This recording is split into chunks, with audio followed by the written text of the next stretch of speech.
Well guys, it's officially December 23rd, and that means we're going to do the first ever STF elevator parts tour. Now, I have a tiny collection, don't expect too much, but expect some interesting stuff as well. So this is kind of a hobby I've hopped in on and kind of late to the party on, but I did manage to get some good stuff in the 6 months I've been doing this. So I want to show you guys basically what I've got up to this point, December 23rd, 2021. Now I am doing another annual one next year. I don't know entirely when, I might do two, but that's up for debate. So behind these two doors is my main display. But we got some stuff on the outside first that we need to cover. So, without further ado, let's begin. So starting us off, we got this mid to late 1970s Dover traditional air lantern. Now this is a very fascinating piece because as you can see, it is the pyramid shaped ones, which are kind of hard to come by. I have seen a few of these out in the field, particularly on late 70s traditionally borings with the tall panels, of course. But I've always been fascinated by these, and the fact that I got one in my collection is pretty nice, because it's probably the best part of them besides the bells. So as you can see, this is just the plate, the lanterns of course, which have some wear on it, which isn't too surprising, and then just a box. So this actually came from the Marriott Riverwalk in San Antonio, Texas. This was a salvage that was sold on eBay for a bidding process, and I ended up getting this for $25. I don't know how everyone missed it, but they did. So, but then again, it's just a box and just the plate itself. There's no circuitry, there's no chime, bell, or anything like that, because apparently I think they had chimes when they redid them. So there are two possible ways this could have came out of that hotel. Could have come from the lesser known service elevators, or apparently the parking garages, which apparently they had these lanterns. But I never could really find a video on it. So if anyone has a video on it, I would be fascinated to watch it. But anyway, this actually does something. So I got this remote here, and some of you guys may know this, but when you turn it on, well, lights up. So the science behind this is that I actually put two wireless LED lights in there. They're kind of like the circular lights that you can find at like Walmart or something. And you can pretty much control them from here. So I've kind of given this realistic look. As you can see, the well, for the most part, the speaker part is blocked off, which is actually from the packaging that this came in. So you have many options here. So you got red, green, blue. You got the 16 color option, which sometimes it gets out of sync because of the blocking, I'm guessing. Got flash, fade, and of course it gets out of sync after a while. And here's the 2-hour time limit, but we're not going to do it. We're just going to put it to that and turn it off. But yeah, this is the most work I've put in a part so far. I haven't really done much else with anything else, but I'm kind of happy how this turned out. You may have saw a glimpse of the next part, but right here is a brand new Schindler 3300 California edition air lantern and floor indicator combo. So this is a California edition, so you can only see these in California. So someone was selling these, I was like, sure, I'd like to do something with this one day. But for now, it's just the plate. And if you look to the side, you can actually see that it's actually another pyramid shape, but you can't really notice until you look at it from the side. But for now, this thing just kind of sits here. I want to make like maybe a makeshift box and do the same thing I did with the Dover traditional lantern and just have it light up. But that's a project for another day. I can't really find the same kind of LEDs as these, so I'm just stuck with this for now. But by next year, this should be doing something, so stay tuned for that. Now we come to the bedside, and now we have this very cool Dover car top station from the 50s or 60s. So, got 3 different switches. So this one turns on the light. This chunky switch right here, no run and stop. Auto inspect switch. And then you got your 3 control buttons. So you got your up, safety, down, and these are super satisfying to press. Now, I'm just kind of going to leave it as is, but I might do something in with this in the future. I don't know. That's up for debate, but as for now, it just kind of sits right next to my bed. But it's pretty cool. There's typically a part that sits here, but I'm saving it for the best for last. So you'll see what that is towards the end of the video. And now that the outside is done, we can now move into the main display, which is in this closet. Again, don't expect too much. I don't have too many parts in here, but expect some cool stuff. Let's go in.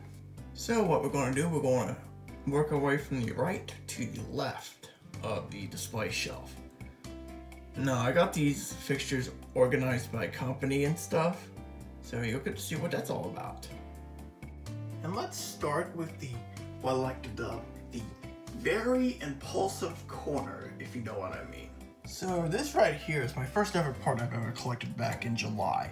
So right here we got a Dover Impulse Air Lantern. And gotta be careful taking this out.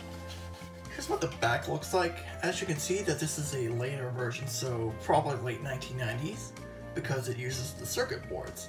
If it was mid-90s and older, it would have just the screen shield up here to contain the light and some wires coming out in the middle. But from the late 90s and on the ThyssenKrupp area, they would use circuit boards.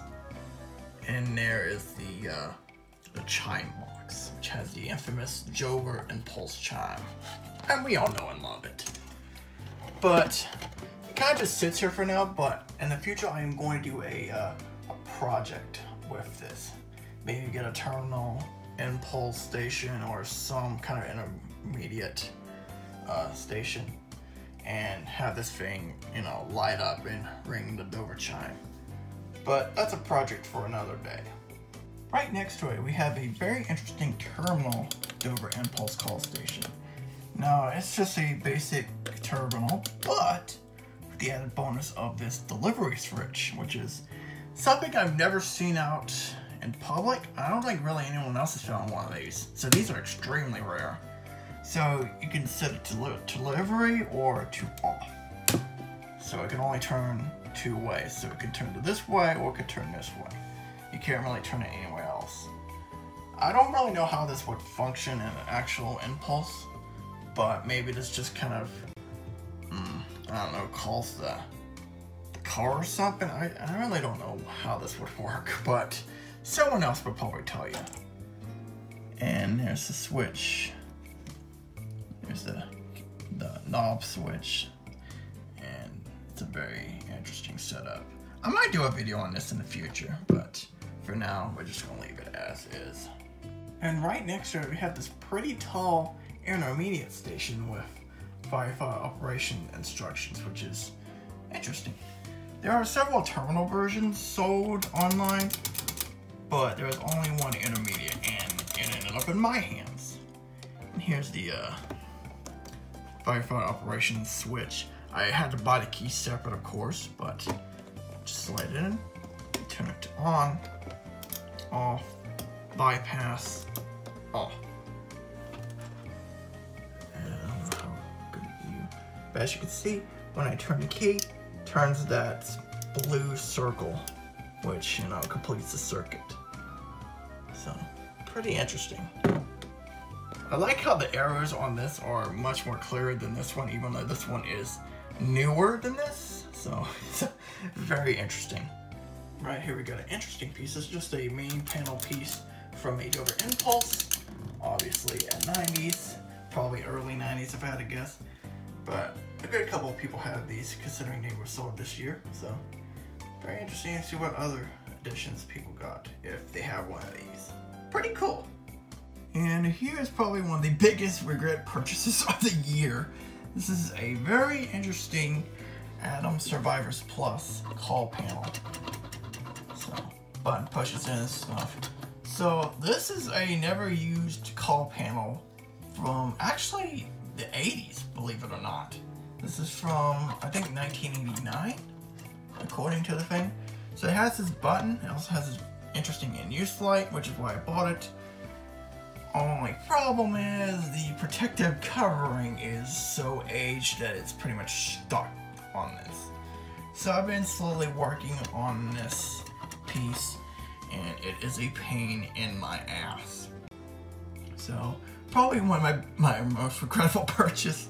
And it's still a cool call panel, it's just a pain to work with. But hopefully by next year I get all this crap off, so it'll look much nicer. And hopefully I can get this wired too. And right next to it we have Westinghouse RT.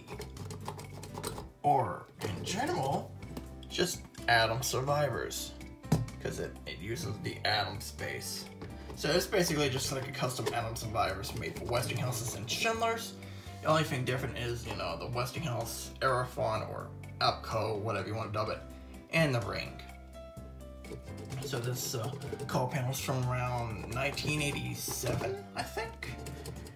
And there was a lot of panel on this when I got it, but I got most of it off the bottom with a sponge, and I had to use some stuff to get it off the text.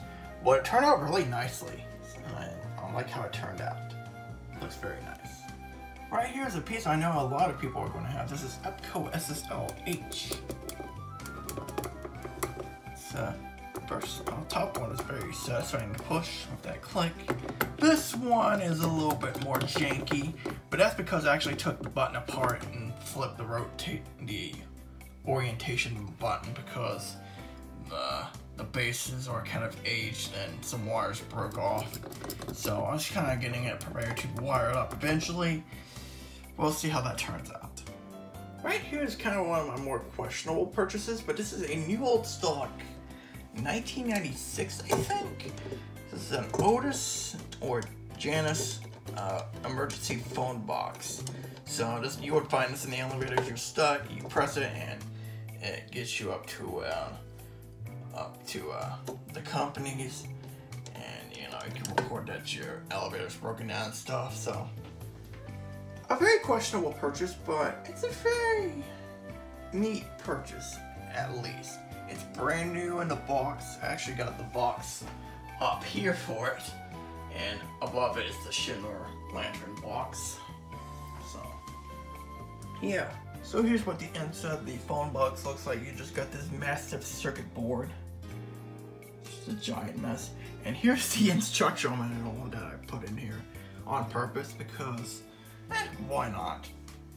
Then we got something right here that says June 1996. And you got Otis imprinted on it, so I don't know. The person that sold me this said 1992, but I don't know. I'm just going with whatever is on this.